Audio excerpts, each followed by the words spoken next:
Hi, hi, hi. So ngiyenza i-trade review izolo. So what happened was daily target was the highs because being closure above price action.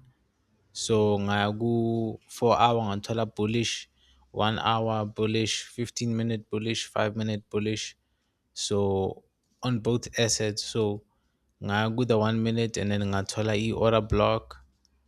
Um took that trade, but big we lost, and then price bounced off of another order block and went gule direction there being anticipate. So overall, risk now being on is all because of the loss I took previously. So is all I think it was like less than 1% risk. So but then that was it for yesterday. Thank you, Ngibonga isikhathi sakho and sharp.